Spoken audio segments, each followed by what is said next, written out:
దక్షిణ భారత రాష్ట్రమైన తమిళనాడులోని కాంచీలోని వైకుంఠ పెరుమాళ్ ఆలయం హిందూ దేవుడు విష్ణువుకు అంకితం చేయబడింది. ఈ ఆలయం ద్రావిడ శైలి నిర్మాణ శైలిలో నిర్మించబడింది. విష్ణువును వైకుంఠ పెరుమాళ్గా మరియు అతని భార్య లక్ష్మిని ఆనందవల్లిగా పూజిస్తారు. ఈ ఆలయాన్ని మొదట పల్లవన్ నిర్మించాడు. తరువాత చోళుల నుండి చేర్పులు వచ్చాయి. ఈ ఆలయం పరాంతక చోళ 907-955 సి. పాలనలో గ్రామ సంస్థలకు ప్రతినిధులను ఎన్నుకునే ప్రజాస్వామ్య పద్ధతులను సూచించే శాసనాలకు ప్రసిద్ధి చెందింది. ఈ విష్ణు ఆలయం నరసింహ పురాణంలో ప్రస్తావించబడింది. ఈ భవనాన్ని వారసత్వ స్మారక చిహ్నంగా ప్రకటించారు మరియు దీనిని భారత పురావస్తు సర్వే సంస్థ నిర్వహిస్తుంది.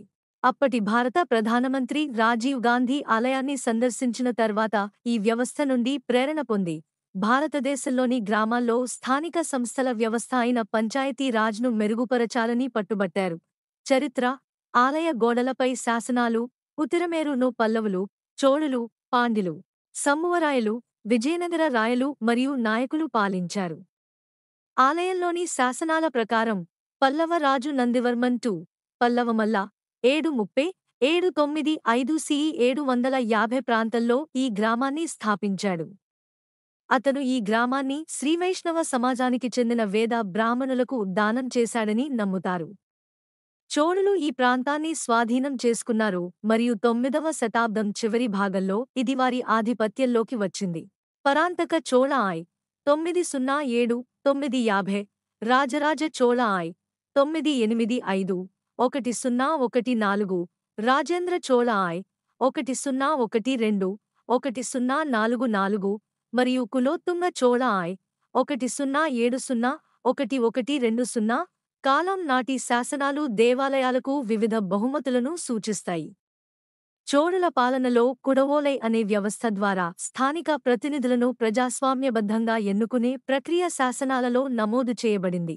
పరాంతక చోళుడి పాలనలో గ్రామ సంస్థలకు ప్రతినిధులను ఎన్నుకునే ప్రజాస్వామ్య పద్ధతులను సూచించే శాసనాలకు ఈ ఆలయం ప్రసిద్ధి చెందింది. 13వ శతాబ్దంలో ఈ ప్రాంతం మరియు గ్రామం పాండ్యుల ఆధీనంలోకి వెళ్ళాయి. తరువాత తెలుగు చోళ పాలకుడు విజయ గండగోపాలుడి ఆధీనంలోకి వెళ్ళాయి. తరువాతి కాలంలో ఈ గ్రామం పల్లవ అధిపతులు, తెలుగు చోళులు, సమ్మురవరాయర్లు మరియు చివరకు కుమార కంపన చేతుల్లోకి మారింది. విజయనగర చక్రవర్తి కృష్ణదేవరాయ 1502-29 గ్రామంలోని వైకుంఠ ఆలయం, సుబ్రహ్మణ్య ఆలయం మరియు కైలాసనాథ ఆలయానికి విరాళాలు అందించాడు. ఈ ఆలయాన్ని వారసత్వ స్మారక చిహ్నంగా ప్రకటించారు మరియు భారత పురావస్తు సర్వే సంస్థ నిర్వహిస్తుంది.